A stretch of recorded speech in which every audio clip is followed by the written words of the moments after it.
പറയാൻ നമ്മളെല്ലാവരും വിചാരിക്കും. ഞാനും അങ്ങനെ ഒരാളാണ്. എന്തെങ്കിലും പറഞ്ഞാൽ അവിടെ അങ്ങ് ചത്ത് കളഞ്ഞേക്കാം എന്ന് വിചാരിക്കും. പക്ഷെ ജീവിതത്തിന്റെ വില എന്താണെന്ന് അറിയണമെങ്കിൽ, അല്ലെങ്കിൽ ജീവന്റെ വില എന്താണെന്ന് അറിയണമെങ്കിൽ മരണത്തിന്റെ മുഖാമുഖം കാണുമെന്ന് പറയുന്നൊരു സംഭവം ഉണ്ടല്ലോ. ഞാൻ ഈ സർജറിയൊക്കെ, എനിക്കൊരു സർജറി ഉണ്ടായിരുന്നു. അപ്പൊ അതൊക്കെ കഴിഞ്ഞ് അത് കുറച്ച് കോംപ്ലിക്കേഷൻ ആയിരുന്നു. അപ്പൊ അതുകൊണ്ട് തന്നെ അത് കഴിഞ്ഞിട്ട് ഡോക്ടറെ അടുത്ത് പറഞ്ഞു, ഇൻ കേസ് എന്തെങ്കിലും അപകടം ഉണ്ടെങ്കിൽ, ബയോപ്സി റിപ്പോർട്ട് വരുമ്പോൾ എന്തെങ്കിലും അപകടം ഉണ്ടെങ്കിൽ നമ്മളെ ഫേസ് ചെയ്യും, അല്ലാതെ എന്തുവാ. അപ്പൊ ഞാൻ അയ്യോ അങ്ങനെ പറ്റത്തില്ല, അങ്ങനെ പറയില്ലേ എന്നൊക്കെ പറഞ്ഞു ഡോക്ടറോട്. കാരണം ആ ഡോക്ടർ എന്നെക്കാളൊക്കെ വയസ്സിനൊക്കെ വളരെ പക്ഷെ ആ ഡോക്ടർ ഇത്രയും ചൈൽഡിഷ് ആയിട്ടുള്ള ഒരാളെ കണ്ടു കാണത്തില്ല. എപ്പോഴും കരച്ചില്ല, അയ്യോ എനിക്ക് അങ്ങനെ ആവോ ഇങ്ങനെ ആവോ, എനിക്ക് ആരും ഇല്ല നോക്കാൻ, ഇങ്ങനെയൊക്കെ ഇങ്ങനെ കൊണ്ടുകൊണ്ടിരിക്കും. അപ്പം ഡോക്ടർ ഇല്ല എന്തെങ്കിലും ഉണ്ടെങ്കിൽ നമുക്ക് നോക്കാം അങ്ങനെ പറഞ്ഞുള്ള അവസരം ഞാനും വിചാരിച്ചു ശരി എന്തെങ്കിലും വന്നാൽ നമുക്ക് നോക്കാം. അപ്പോൾ ഡോക്ടറിന്റെ റൂമിന്റെ ഫ്രണ്ടിൽ ഇങ്ങനെ ബയോപ്സി റിപ്പോർട്ട് വാങ്ങിക്കാൻ ഇരിക്കുന്ന സമയത്ത് ഞാൻ ഇങ്ങനെ ആലോചിക്കുമായിരുന്നു എന്നെക്കുറിച്ച്. ഞാൻ അപ്പോഴാണ് എന്നെക്കുറിച്ച് ശരിക്കും ചിന്തിക്കുന്നത്, ഞാൻ എന്തായിരുന്നു ഇത്രയും നാളെന്ന്. പേടിച്ച് വിറച്ച് ജീവിച്ചൊരു മനുഷ്യജീവിയാണ്.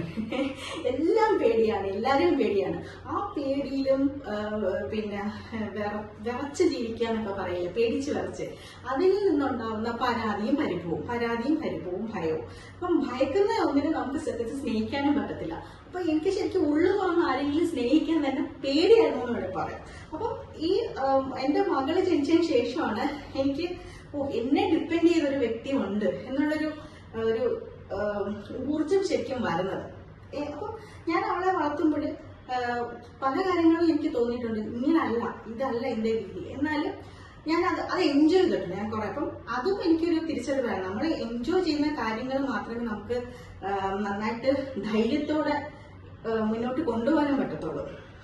അപ്പം ആ ബയോപ്സി റിസൾട്ട് വാങ്ങിക്കാൻ കാത്തിരുന്ന നിമിഷം അത് കിട്ടിയപ്പോ ഒന്നുമില്ല, ഞാൻ സേഫ് ആണ്, അപ്പൊ ഡോക്ടർ ഇനി എവിടെ വേണം പൊയ്ക്കോ, അടിച്ചു പൊളിച്ചോ എന്ന് പറഞ്ഞ സംഭവം ഉണ്ടല്ലോ. അപ്പൊ ആ ഒരു കുറച്ച് നിമിഷം എനിക്ക് ഭയങ്കര ഞാൻ എന്നെ കുറിച്ച് നേരത്തെ പറഞ്ഞ പോലെ എന്നെ കുറിച്ച് ചിന്തിച്ചൊരു സമയമായിരുന്നു.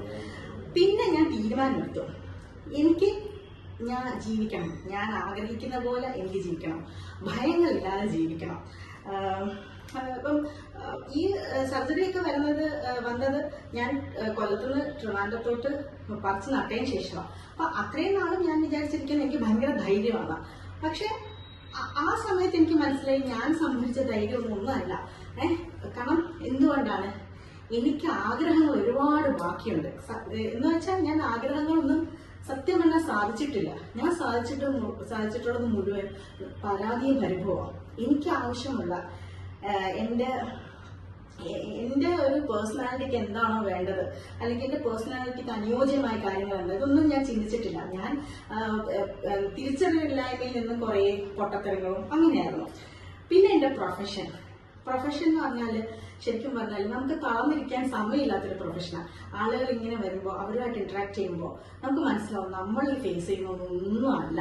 അതുകൊണ്ട് നമ്മുടെ ജീവിതമാണ് ഏറ്റവും വലിയ ദുഃഖകര എന്ന് ആരും വിചാരിക്കരുത്. ഈ ഒരു പ്രൊഫഷനിൽ വന്നതുകൊണ്ടാണ് എനിക്ക് ആ ഒരു ഇത് തിരിച്ചതുകൊണ്ട്. അല്ലെങ്കിൽ ഞാനിങ്ങനെ ഇരുന്നേനെ, എന്നെ ഭയങ്കര ദുഃഖങ്ങളാണല്ലോ എനിക്കെന്ന് വെച്ചിട്ടിരുന്നേനെ. ഓരോരുത്തരും വന്ന് പറയുമ്പോൾ ഈശ്വര ഇതെനിക്ക് തന്നില്ലല്ലോ എന്ന് നമ്മൾ വിചാരിക്കും. അപ്പൊ 24/7 നമ്മൾ ആക്റ്റീവായിട്ട് ഇരിക്കുകയാണ്.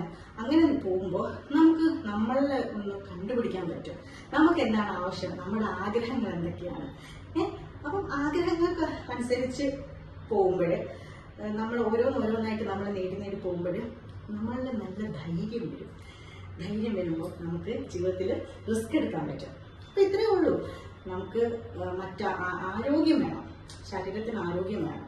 ആരോഗ്യമുള്ളൊരു ശരീരം ഉണ്ടെങ്കിൽ പിന്നെ നമ്മൾ മുന്നോട്ട് നീങ്ങിക്കൊണ്ടേയിരിക്കണം. നമ്മുടെ ഓരോരോ ആഗ്രഹങ്ങളായിട്ട് നമുക്ക് നേടിയെടുക്കാം.